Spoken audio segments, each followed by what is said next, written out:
Hello, everyone. Welcome back to DevDive, a conversational podcast, the internet's #1 indie developer interview podcast that you've never heard of. I'm one of your hosts, Stephen Fontana, and with me, he's my bro. He's Andy Esimakis. How you doing, buddy? This is the next one, Steve. This is it?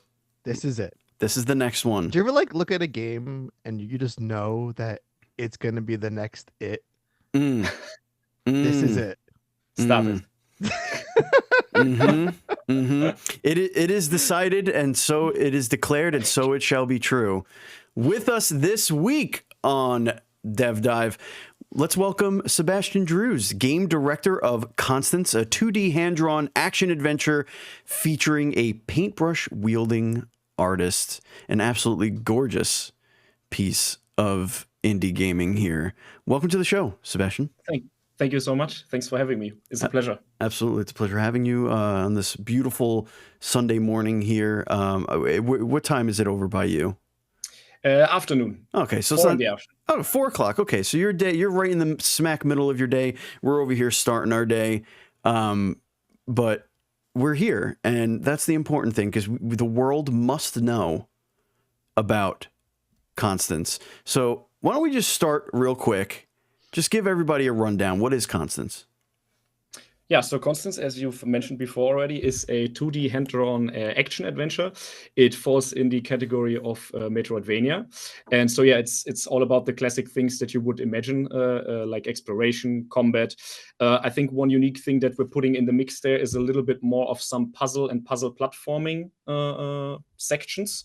And we are focusing pretty much on precision platforming. So like leaning towards Celeste, a little bit more there than Hollow Knight. I would say Hollow Knight is a little bit more combat heavy.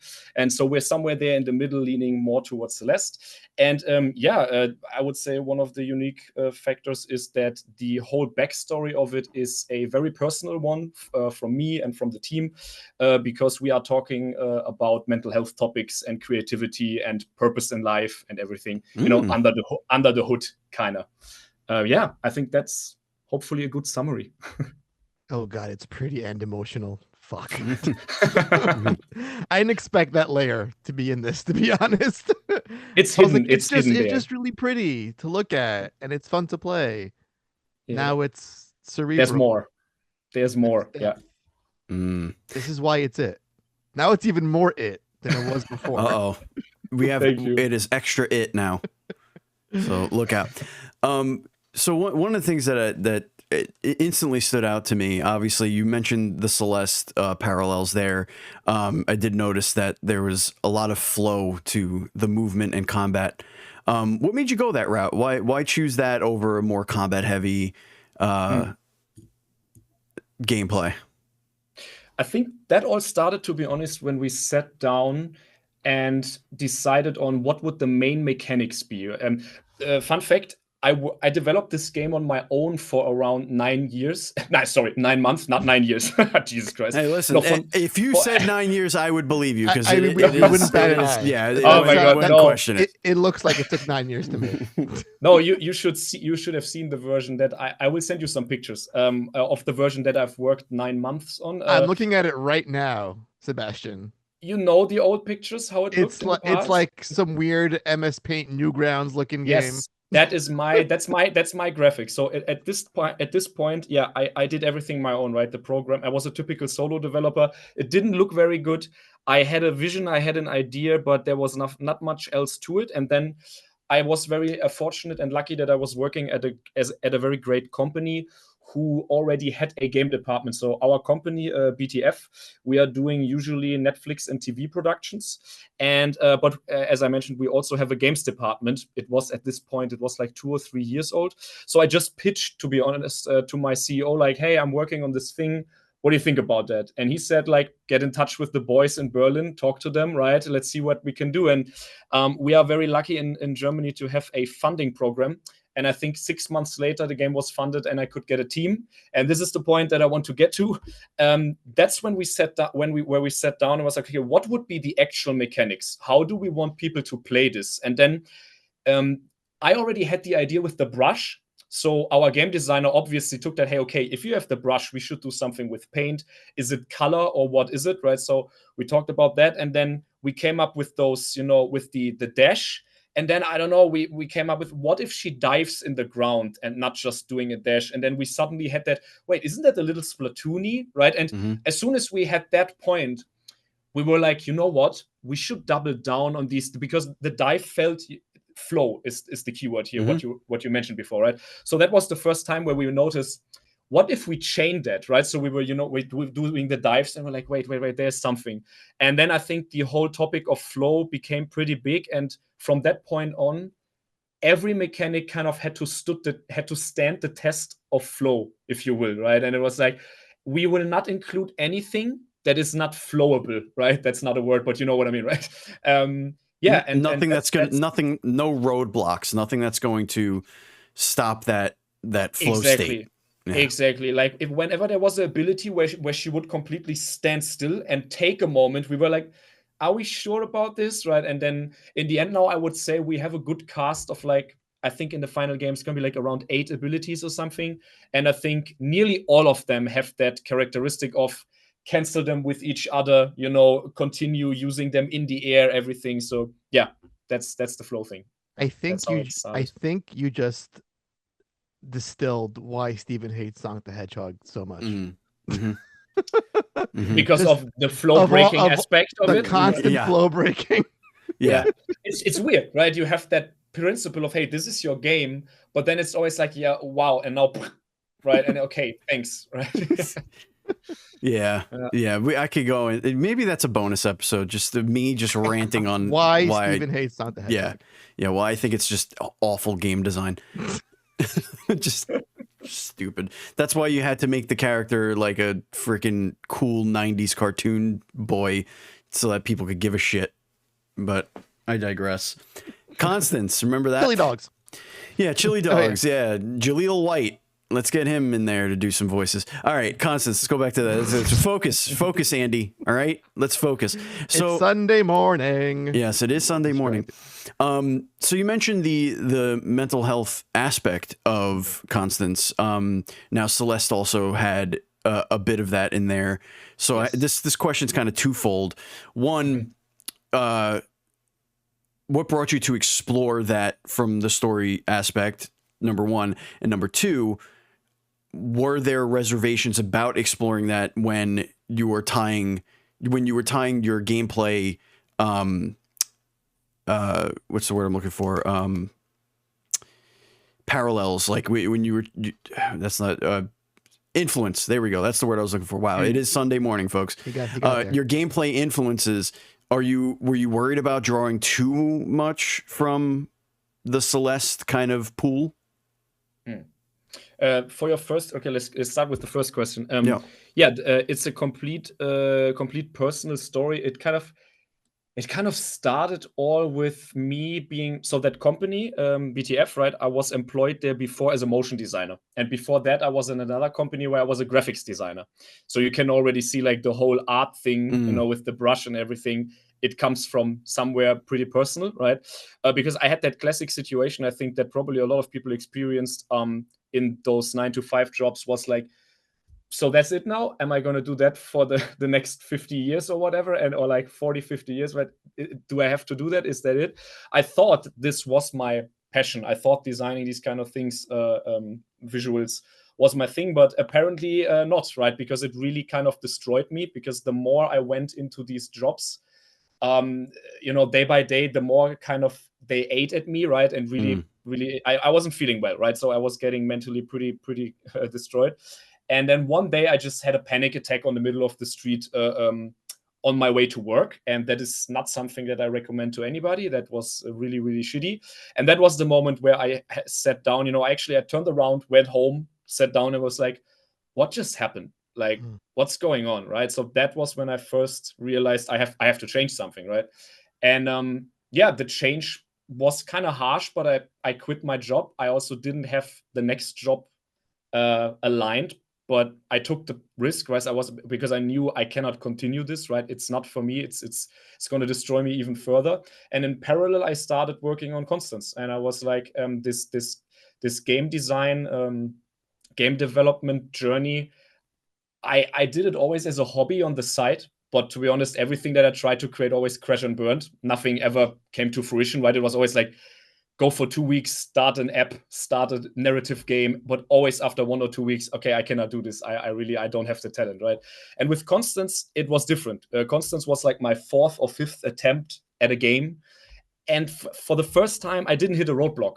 It just continued, right? Like apparently 2D platformer was the right choice. And I just continued doing that. And I realized actually nothing is stopping me. I'm just going to continue that, right? And then the story kind of told itself a little bit, because I was like, I want to tell this story. I want to tell that 9 to 5 frustrated creative person who kind of cannot use their creativity anymore, how they would love or how they would like, right?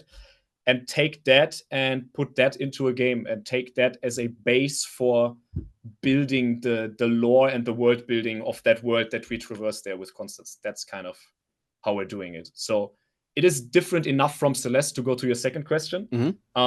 It's a very personal, specific thing, but we're still trying, of course, to keep the narrative open enough so that as many people as possible can see themselves also in there, if you know what I mean. Right? So the base idea is basically that landscape, those different biomes, they are all kind of tackling a different issue of Constance's past, why she even got to this point, like why I even got to this point, right? To be so down in your mental health state. Yeah, and it's all about, discovering those aspects and understanding them and then accepting them. It's not that's the most important thing for me.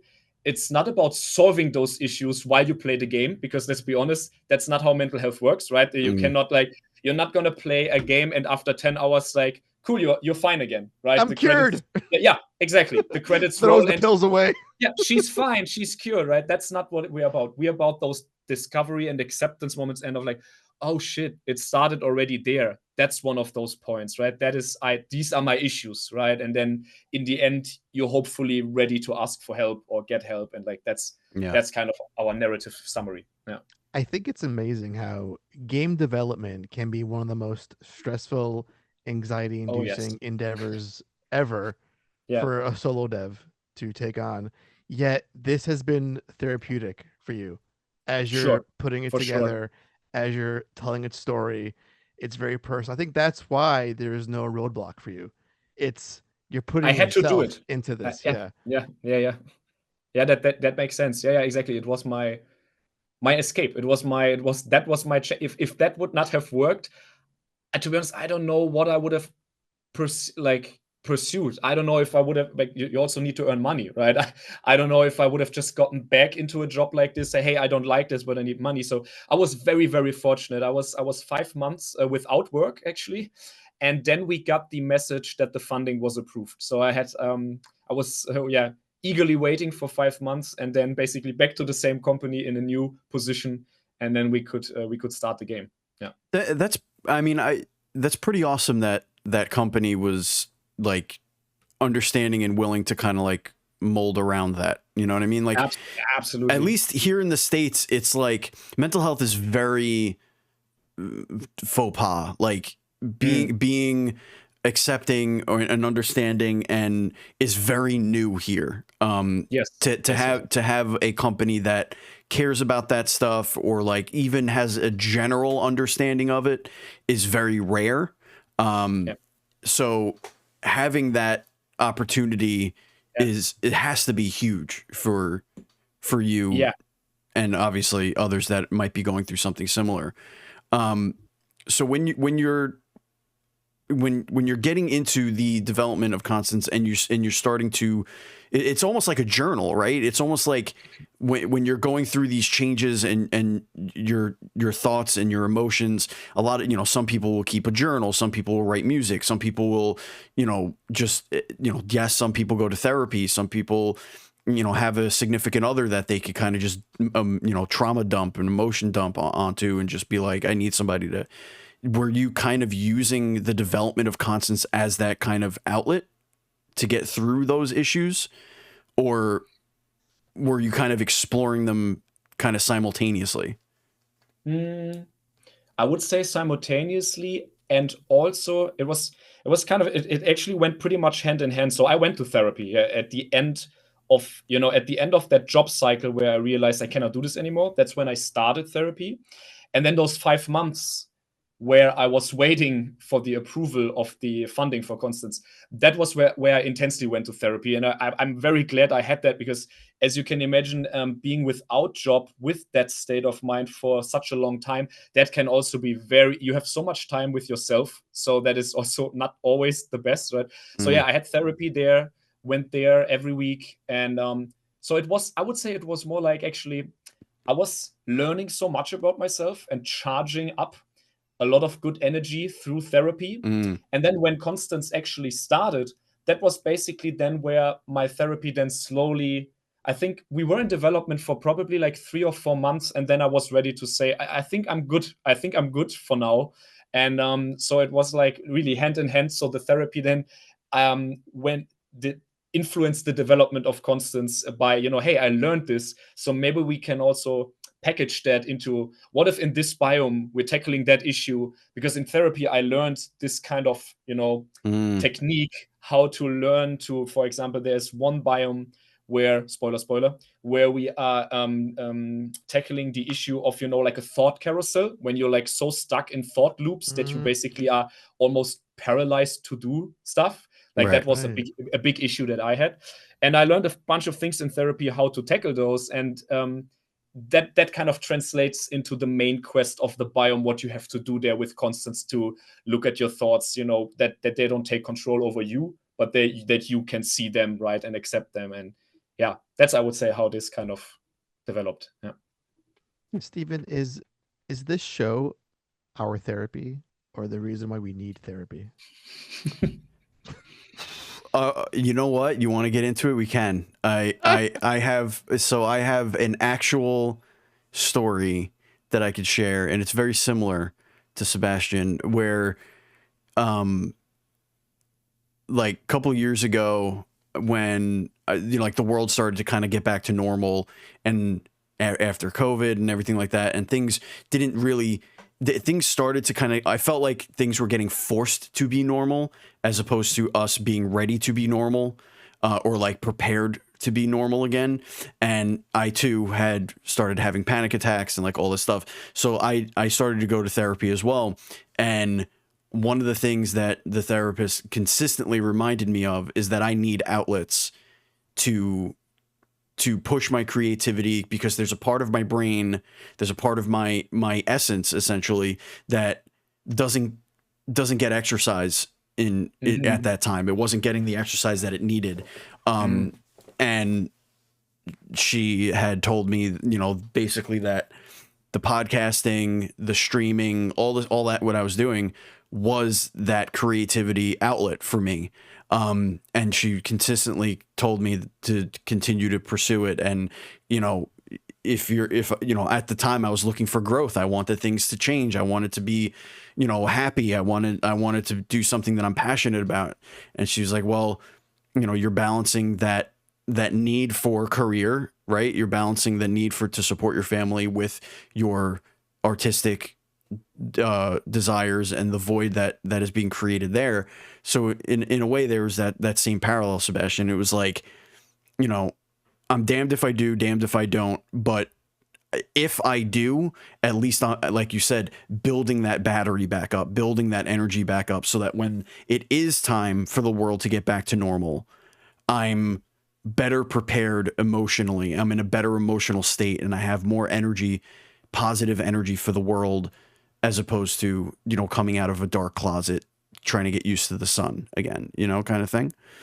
So yeah, very, very simple. So to answer your question, Andy, it is both the therapy, and the tools, so that I don't need the therapy anymore. Kind of. That's a great answer. Thank you for sharing that, man. That the parallel is, I would say, pretty strong. I recognized myself there a couple of times. Thanks. Yeah, absolutely. I would say spending an hour of your day with me qualifies to get you into a padded room as soon as possible. Well, it's yeah.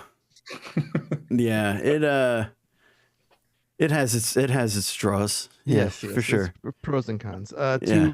To pivot away from that for a hot second, we were speaking before you joined us, Steve, about Constance, and more importantly, how a game that even looks as amazing as this does, because it's a very eye-catching from a gameplay perspective, artistically, it can still struggle to be seen by people on the marketing side, visibility. Mm-hmm. Like, I had not heard about this game. I came across it on Twitter from that whole 3 game inspirations trend that was going on recently. Mm-hmm.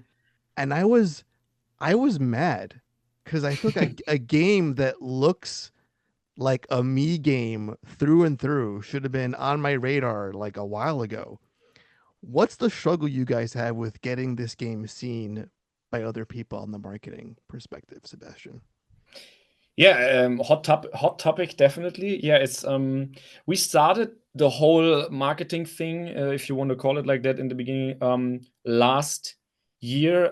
Pretty much, it's nearly a year ago. I think the Steam page launched June last year, so we have been basically starting to be in the public a year ago, right? And then came, I think, right around Gamescom. So 2 months later came the announcement trailer, and it's kind of ironic how this a lot of people found us just 2 weeks ago because of those Twitter algorithm changes, just like you, exactly. Because they did this algorithm change where it said that small creators would get pushed and to be seen by more people, right? And obviously you're gonna jump on that wagon, right? It's like, okay, let me try it. It doesn't cost me anything. And yeah, I've immediately noticed, whoa, like the first thing that I posted was a running animation of Constance, a GIF, right? And that immediately was the most liked thing I've ever posted on Twitter. Our Twitter was dead. There was nothing going on there. And immediately that got so much traction. I was like, okay, something is going on. I kept posting, and that inspiration thing, the 3 inspirations for your game, Andy, that you just mentioned, that was the next big one that was already got a lot more. That I think had 2,000 likes, which we've also never seen. And then I posted another one which got like 12,000 likes and over 700,000 impressions. Yeah, shit. And that was like, for an account that just has 1,000 something followers, that was insane, right? And that tweet created 5,000 wish lists.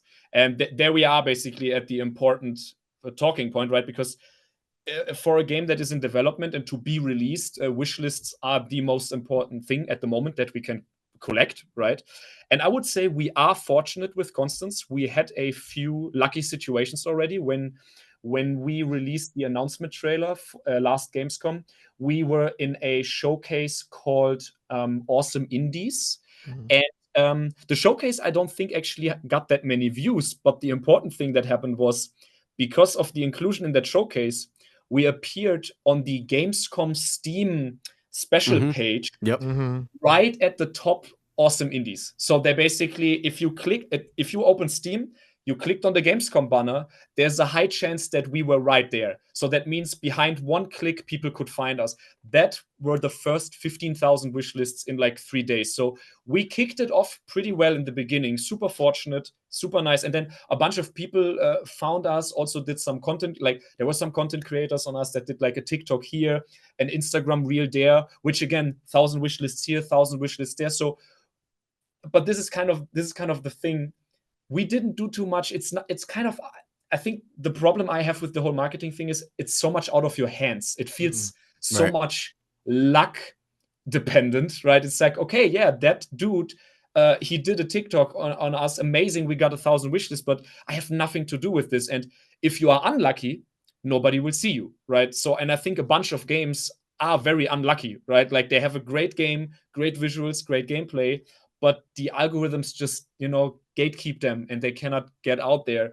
I don't know. I think what we're trying to do, to answer your question, try as much as possible while remaining quality, right? Like don't post unnecessary stuff. I think one thing that we did from the get-go, we never showed something that looked incomplete.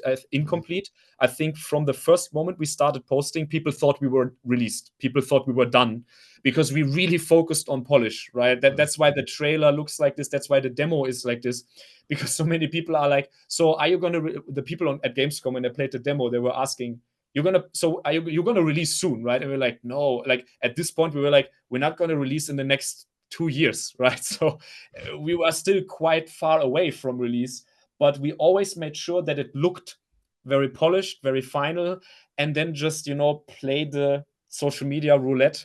Don't stop posting, right? And just hope that, something just goes viral at least a little bit. Always apply to all the festivals you can get to, all the, the Steam events, the whatever showcases. Yeah, try to do as much as possible and hope that in the end it just works out, right? There's not much else, I think, because if you don't have hundreds of thousands of dollars for a marketing budget, what else can you do, right? Except for guerrilla marketing and trying your best. Yeah, it's gotta be organic in a way when you're doing things that way. So I gotta say, Steve, it's just criminal. It's criminal to me. Like, a game that looks this good shouldn't rely on luck to be seen. Thanks. That's like, it drives me insane. Like, it's stunning. And can you imagine how many games that we don't know exist have this problem? Yeah, they just can't 100%. Break through like that invisible wall. Yeah, it's one of my greatest fears, if I can be honest. Yeah, it's the I know that we have something good, right? I know that we are pushing this to be the best that it can get. The whole team is extremely passionate about this game, right? This is no normal 9-to-5 job for any of us, right? This is our baby, right? Constance is our baby for all of us, and we really want to make it the best it can be. And to imagine that in the end, just because of some stupid thing that, like, I don't know if you heard that, but on Steam, for example, you have that thing before launch, a popular upcoming, right? So if you have a bunch of wish lists, you will pop up in that thing. And people, when they post their wish list graphs, when they appear there, the graphs go like this, right? Like incredibly exponential growth, because this is on the starting page, right? People scroll, what's new, right? And then they see you immediately. And it happened, I think, a month ago or 2 months, where a big publisher, I don't know what it was, EA or something, they re-released 15 games, some shenanigans in the same moment, on the same day, and then the whole popular upcoming, because these are all franchises people wishlist automatically, right, was filled with those games. And I noticed on Twitter how people who released tiny indie games that released in that moment, they got buried, and they were like, hey, people love our game, we were there like for half a day, and then we got buried. Usually are there like for like a week or something. A week of exposure on the start page can make or break your launch completely, right?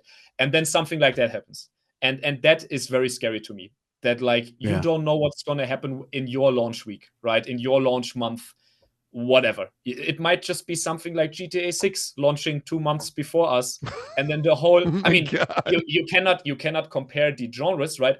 But you for sure, all the coverage from all the magazines for months will be nothing else than GTA 6, right? So that's, and I am kind of like, I cannot, our release date is not out yet, right? But it might happen that we might be there in a similar release window. But to be honest, it can also go all the other way around, because everybody is scared and nobody releases besides that Goliath. But if nobody does that, then it's just GTA and us in the popular upcoming. You know what I mean, right? And why not both? The funny thing is, it can be just like that as well, right? So we just had that same issue with Hades 2 coming out, and the indie community or certain sections of the indie community saying, hey, a heads up would have been nice, like, the Prince of Persia game delaying their release, right? The rogue Prince of Persia game, like, okay, you know what?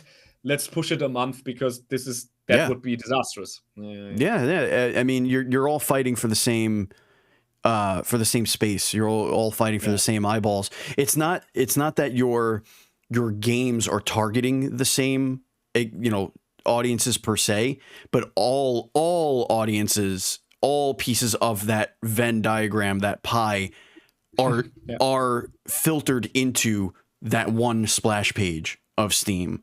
So regardless of what you are personally looking for, that is being curated for you based on an algorithm and luck and timing and whatever. So you are beholden to that. That is a real fear to have, of course. But in the same vein, that's why you use all this time where you're showing vertical slices of your game. That's why you're using that to get eyeballs to specifically search out your product. On the Steam to kind of like feed the algorithm a little bit. Now, there is something that you mentioned that I do want to kind of play a little bit of like a devil's advocate on. Mm-hmm. In the years covering games and just following the games industry, there's something that happens. It doesn't happen too often, but it does happen, and that is games being shown for a couple of years where the hype goes through the roof. Because of what's shown, and then the final product isn't what we were shown. And you had mentioned that you're creating very high polished bits and pieces of the game to show people. How are you balancing what the final product is going to look like versus this highly polished piece that you're trying to use to get people interested in the game? How are you going to guarantee that the finished product is going to be as polished as these vertical slices that you're creating for the public to look at? By basically just making sure that what I record for the trailers is actual gameplay.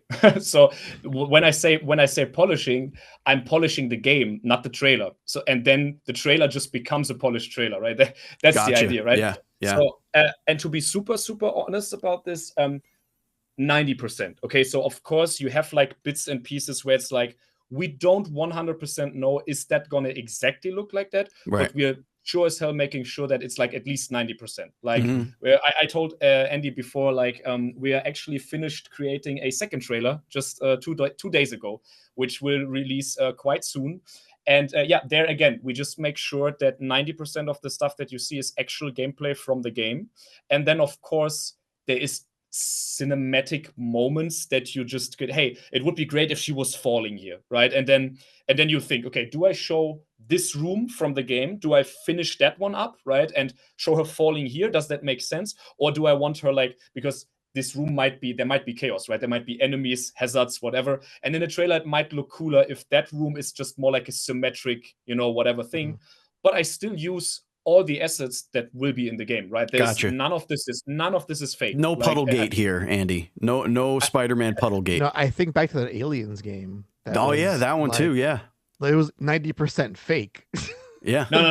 Like what you're seeing, everything that are like the new trailer that is coming up, I all recorded that within Unity from levels that I built there, like everything. And I think there is one After Effects animation to showcase something that we couldn't get done in time, which is a little piece of the map system. There's one animation that was not, that's the only fake thing, right? Okay. And that's it. That's 100% what we did for that trailer. And I think that's important. Show the people what you're actually building, right? Yeah. I think that is the first time in the history of game development that a game developer has admit anything in a trailer was not, was quote unquote fake. And I mean that in a like very loose term. Like obviously that's fine. I mean, most of the time there's like that little text, not actual gameplay or, blah, blah. Yeah. It's a target. Like they're gonna aspire to hit whatever they're accomplishing in the trailer at some point. Yeah, the actual game. I could understand that for like a Kickstarter, right? Like if you're looking to raise funding, but like the Order, remember where was it, 1886, whatever, boy. like that whole game was just a big lie, and then it came out and was like, oh, this is like 30% of what you said it was going to be. That's cool. But like those are the things, and those are long, and those are huge companies that do that, like huge companies. And then we have indie developers that are just struggling to like get like 1,000 clicks on their wish list. Like it's yeah. Bizarre. No, we're basically to elaborate on that a little more. Even the scene is we're showcasing our map overlay in game. And that thing is actually, again, full Unity. It's all gameplay.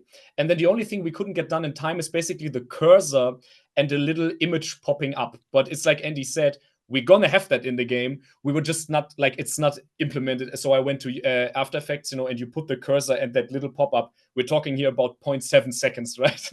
That's the thing I did in After Effects, and I feel like I can take the liberty to do that, and I think it's going to be still the same product in the end. Yeah. And again, this is why having a demo matters, because you can do little touches for a trailer, but there's a demo that folks can actually play and see. Okay, this is what they're selling me on. It's exactly what I'm seeing. It's polished. The gameplay is smooth. It's fun. So there's a trust already built from the demo itself being out there. Yeah, it's just very important to us to just show what we're actually doing. Yeah, because to be nothing that doesn't make sense to me, right? To show something that you're not actually doing, why? That just doesn't make sense to me. Yeah, because of money, man. Yeah, trickery. If I can lie to enough people. To be honest, the fear that would come up immediately for me in that case is just, no, people are going to refund your game on Steam, and then there is no money because they're going to realize, wait, this is not what they showed me, right? So no, give them what you're showing. Yeah, absolutely. Speaking of giving them what we're showing them, folks, if you want more content from Indie Rift, you can get so. If you go to patreon.com/IndieRift, just like our Patreon producer, Colton the Apprentice Nestler. We can't continue to grow without all of your support, so please head over there. We have a couple of tiers there, $1 and a $5 tier, and you get bonus content at each tier, and each tier gets you into our super secret Discord, where you could hang out with us and chat about games and ask questions of our guests and just kind of just hang out. It's a really cool place to chill and yell at each other about video games. It's wonderful. Steven, that was, I gotta say, there are now two beautiful things on this podcast. This game, Constance, yeah, and that segue. It was a pretty good segue. That was breathtaking. It did it. Sometimes you got to do the thing. That was gorgeous. Sometimes you just got to move things along and get to the. You have to get to the thing that you forgot to do at the top of the show sometimes, folks. That's what you got to figure out a way to get that in there. We're talking about flow. The flow led us in that the flow state. Yeah. Well, I feel we are flowing pretty well. I think we are flowing. So now, like a spike trap in Sonic the Hedgehog, it is time to halt discussion on Constance just as quickly and abruptly as possible. Rings everywhere. Start over, press down, keep spamming B, get your speed back up, because it is time for rapid fire. This is the section of the show where we get to know you, Sebastian, and we're going to ask you some silly questions, and you're going to give us your off the cuff, off the top of your brain silly answers. And this is how we're going to get to know you and cool. What lies beneath the skin, as it were. So I'm going to start us off. Constance carries a big old paintbrush. Now, obviously, we have drawn the parallels. This is your story in a lot of ways. If it wasn't a paintbrush, what are you carrying around in your world? Jesus, off the cuff answer to that one. My God. Because my brain immediately goes to the first iterations of Constance, where it was actually not a brush, but Photoshop tools. So it was not the literal brush. We actually had a version where you were throwing around the move tool and stuff as like a ninja star. So I would probably just ride around with that big old ninja star move tool, and you can throw it on stuff, and then I can move things like this, because that was the original. That it comes to mind immediately. It's kind of amazing how games evolve. Yeah. I gotta say, you need to have some sort of unlockable skin or level with the original look of this game. Oh my God! Just that like. Can we just do a painting? Can we do a painting in the background? Yeah, a screenshot. Like a lost level. What if it's like kind of like an X-ray screen, like where it's in the foreground and you run through it and it changes the graphic just to be and it's suddenly like, what is that look? Yeah. Right? Yeah. And then it just scrolls by and you're like, what the shit was that? And you go back to it and it's like, huh? That sounds okay. Yeah, there you go.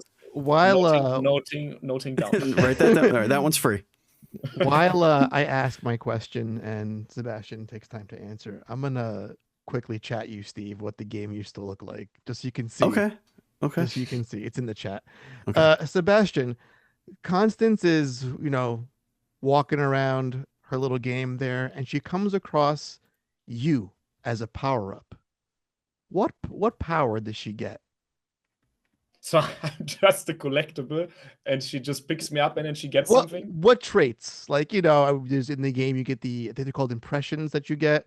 These little abilities, like the inspirations. Inspirations. Yeah. That's what it's called. Yes. Like plus critical hit, more HP. What does the Sebastian inspiration look like in Constance? Two things came to mind. I don't know why my mind just went to, like, I'm really trying to do the off-the-cuff thing here, right? Okay, so I really tell you the first thing where my brain went to. And my brain went to Dark Souls and Souls-like games for some reason.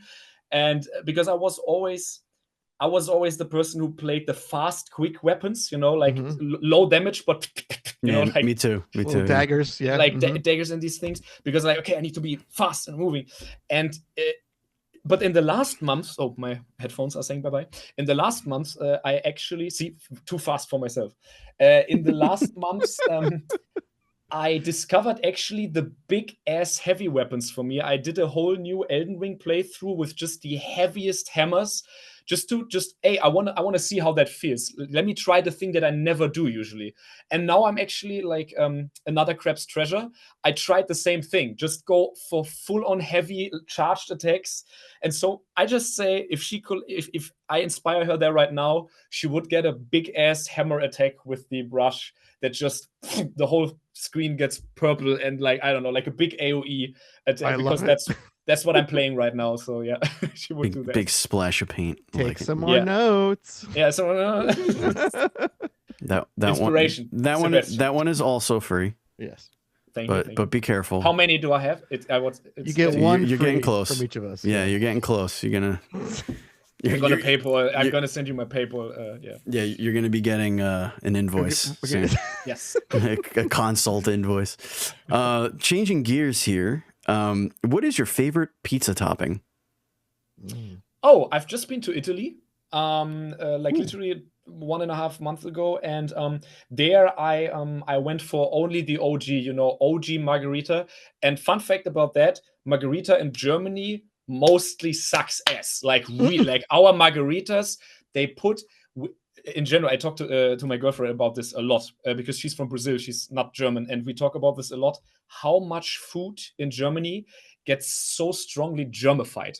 It's horrible. Like if you go, I don't know if I'm guessing it's in other countries it's the same, because of course the restaurants they try to cater to the taste of the people who live there, right? So it doesn't matter if you go to an Italian place or to a Thai place, Japanese place, they always just put like paprika, potatoes, like stuff that is very German, right? And it's like, why do you do this? The original dish doesn't do that. And for margarita pizza, to come back to that topic, sorry, I'm rambling. No, this is good. I like this. Margarita pizza, they take Gouda cheese in some places, which is you have to use mozzarella fior di latte, right? Like that's a real margarita. And so I love bufala, like bufala mozzarella, the buffalo mozzarella. Yeah. I love that. And then just plain old, basically margarita, and that like nothing on it. Basically just the OG, like a basilicum, tomato. Okay, so yeah. The OG, if it's done well, right? I would not buy this in Germany. In Germany, I would go for a pepperoni spicy, because I know a place they do that well here. So yeah. Okay, that's fair. That's two answers. Sorry. No, that's fine. We've asked this next question a lot, but it came up in my life very recently. What is the dumbest way you've ever hurt yourself? Then I have a story time when he's done. Hurt, like physically hurt. Physically hurt, injured yourself. Yes. So, I would say in general, I'm like really hurt, not just a scratch, but like actually like hospital hurt, or like no, between a scratch and a hospital visit. It could be a hospital visit too, a dumb thing that got you there, but just like a stupid way. I think falling down a tree as a child is kind of default. That's not really dumb. That's just that's what happens when you're a child, right? And I got like I have a scar. Maybe like I have a scar here. Probably the webcam will not catch that, but there's a scar here because I literally felt there was like a broken off tree stump, sharp, and I fell like this. So I was actually, imagine if you do this, that's not good, right? So that was open. That was dumb and stupid. No, actually, I got more stupid ones. Yes, no, okay, there we go. So I have like around 5 or 6 times I had like big wounds on my head because I hit my head somewhere. And the dumbest thing by far was swimming lessons. Oh God. In a pool. And we had the challenge in the boys' room to let's put the shower at the coldest temperature and run through it. Yeah. And you can imagine this slippery level. Yeah, and I just like pure like slapstick, right? Slipped like this with the head on the ground and blood going everywhere, right? So great. Yeah. That's pretty dumb, I would say. That's pretty stupid. Let's run on a tile floor through water. Yeah. Yeah. Absolute geniuses. Just big brain energy. Yeah. Them right kids. Lesson learned. Kids do some dumb shit. Yeah, I was gonna say we had a happy hour at work recently, and we got these like frozen drink machines, and I was lifting them off of a cart onto a wooden catering table for the event, and it caught my middle finger as I was placing it down with the plaster, right, and then it just scraped this whole skin chunk right off, yummy. and I was like, delicious. That's not gonna bleed, right? That should be fine. And then within a second, it was like. Yeah. And the nurse was like, "You should go somewhere for that. Like, just fold it back, fold the skin flat back. Oh my God. Tie Wrap it up, that son of a bitch up. Yeah, and send me on my merry way. I gotta go drink. That'll help. Throw some glue on there, and you'll be fine. Yeah, there's some Elmer's, and we'll be fine. Yeah. Getting away from gross injuries. Let's go back to gaming a little bit. Sebastian, what is the best gaming controller? Ooh. The best gaming controller. Like not like third party shit, but like the base controller that comes with the a console or whatever. What's the best one? I think my answer is going to be probably pretty boring because I'm not in one corner like very strongly, right? Because I own a PS5 controller. I have my PS4 controller here. With this one, I play Rocket League hundreds of hours, so that one is doing the job, absolutely. I love the Switch Pro controller. I really like it. I think I have the fingers are long, so I think that one is quite nice. I never owned an Xbox controller, but from time to time I had them, or actually whenever I went somewhere and somebody had an Xbox controller, they are also pretty great, right? They're great. Like I know that with a group of friends, we played Dark Souls 3. Every time you die, you hand the controller to the next person. Amazing experience. That was an Xbox 360 controller, I guess, and great controller. Like I'm really indifferent, to be honest. I'm sorry. I like them all. I don't think any of them really suck.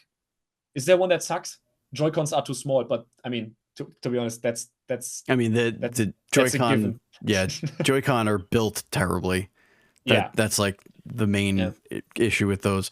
Nintendo 64 controllers kind of, but yeah, that was I had also Dreamcast controllers. They were also very weird. I think. Yeah. I had all of the controllers, but none of them. I was like, okay, I can never touch another controller. Right? I went everywhere. So yeah. I love introducing Joy-Cons to friends who don't play games normally, as a single controller. Like we were playing Mario Party at work, and they're like, "Where's the rest of this thing?" Like, no, turn around. They're like, "This is a controller. Where's LNR? Oh, it's there. It's totally there. Yeah, 100%. It says tiny little Tic Tacs on the top. Yeah. I always make that dependent on what kind of game I'm playing with my guests. If I'm like, I know that this game just needs 2 button inputs, you can get this. You can get the half Joy-Con. As soon as I know there's going to be more complexity to it, I'm going to be nice and I'm going to pull out all the Pro controllers and I double the Joy-Cons and give them the true, right? But yeah, I make that always dependent on what game are we playing, right? What are you playing? Street Fighter. Sebastian, if you could work on any game franchise, what franchise would that be? What game? probably Elden Ring, something like that, like a Souls, like a From Software thingy. Just to, it would be amazing to like. I know I would probably not want to be a tiny artist, because then you probably never see the real product. But I would love, for Constance, I'm the director, right? I would love to be, of course, there in that decision-making, producing, direction area, and just see what are they doing there? Like how are their processes? Like how are their loops, the feedback loops? How's the testing going? Like how many people are there? How do the office, everything? Like I would love to see that. Yeah, I think that would be. See, now I know why the game is coming out next year, because you're gonna take a year off to play the Elden Ring DLC. Exactly. That's why. Exactly. Sorry, guys, no time for direction. I need this DLC time. Exactly. Yeah. This is why is Constance just why did it get so hard all of a sudden? Oh yeah, I've been playing Elden Ring nonstop. Yeah. So I was like, no, that difficulty curve is way too slow. This shit ramped up. Yeah. Why does she have a horse mount? Reasons. Don't ask questions. Because you can double jump with it. That's what you need. Everything was so pretty, and now everything's so damn ugly. What the hell? Bleak? What happened? Why is everything where did the colors wet? Why did it go full Hollow Knight now? Yeah, where's the colors? Why is it Russia in the wintertime? Or Russia all the time?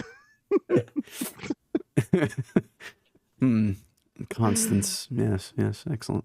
Let's get. I'm gonna give. Why I found that so funny. Excellent. Yes, Constance. Great. I'm gonna give you one final question, then Andy will take us home with the ceremonial last question. Let me think. All right, so you're Elden Ring. So have you ever? This is obviously a two-parter because this isn't the question. But have you ever played Dungeons and Dragons? Like actually on the table, Yeah. like board games. Yeah. Sadly, not the original. Only games inspired by it. So like more, I would say more casual experiences that are definitely, that like I have one here that is called Legend of Andor. Probably it's not an international game. It's like you also have a big thing, right? And then the enemies, they do things, and basically the dungeon master is just cards, right? You don't need a person who does. You just read the cards, and then it happens, and you have different scenarios. I think that's the closest experience. And Baldur's Gate 3, yes, of course. Okay. So with that knowledge in mind, what is your go-to class? You've mentioned that you typically like to do the stabby quick stuff, but when you're looking at an actual class to pick in an RPG, what is your go-to class? It changed a lot over the years. I think in the past, when I started these kind of games, I always loved magicians and everything with magic and everything with sorcery that just has distance. I always loved like to shoot things in afar, right? I never was a barbarian, never went full, even though now with the hammers in Elden Ring and stuff, yes, but I never go for the just warrior armor thingy, never do that.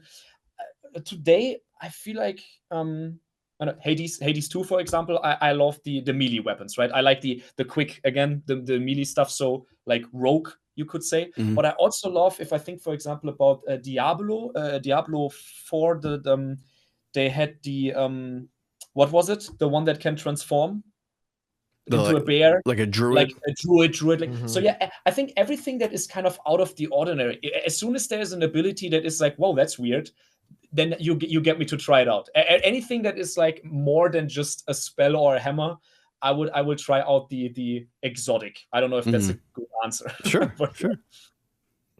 All right, Andy, it's time to put a little bow on this bad boy. Man, that is just me through and through. Glass cannon. Yeah.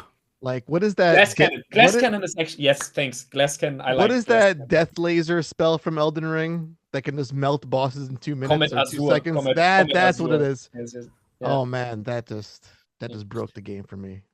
Yeah, actually, in Elden Ring, I felt I had to play classic and like my first Elden Ring playthrough. Sorry, I need to stop rambling about that game. Like positively rambling, right? No, the first playthrough I played with the mimic tier and with the summons. Only later to realize, dude, you kind of played on easy mode, right? You played it. You had a lot of like Melina, right? No, what's her name? Melania. Millennia, yeah, Millennia. Exactly. Like it's a different game if you play it with help and everything. The second playthrough with the heavy weapon, I forced myself to not use any assistance, and I beat the whole game then on Platin with that, and then I was satisfied. Then I was like, okay, got it. Yeah. Took the training wheels off. All right. Exactly. The last question, and it's gonna suck because it's been a great show. It's a great question. Here we are at the end. Yes. Sebastian, it's an easy question, yet at the same time it's the most difficult question. So no pressure, no stress. But here we go. Andy or Steve? What the fuck? There it is. There it is. You cannot ask that. See that? Oh, we can, shit? And we have 400 times. In spite of that reaction, we still ask this question. So you literally ask who I like more or what? No. That's the beauty of it. That's the beauty of it. It could be in whatever context you imagine. Like Andy or Steve for the wood chipper. Whatever you want to think. Yeah. I mean, we'll take it as who you like more, obviously, but we're just saying that's not what we're asking. Who would you rather use as a melee weapon? Which ones? Would you rather, be a sponge for the bottom of your toilet? Whatever you want. I'm gonna cut it short and do a wholesome approach. Andy for Dog Dad of the Year. Slimy, disgusting, but that's I went with the off the cuff. I went with the off the cuff. I could have also, to be honest, now I feel bad. I should have said Steven for Father of the Year with the mosquito bites. Yes, yeah. We had the people don't know. Sorry, we had a rogue mosquito in the household today. Dog Dad, my dog is laying here. He could be alive or dead. Who knows? He's just like he's a pile of fur. You won't know until after the show's over.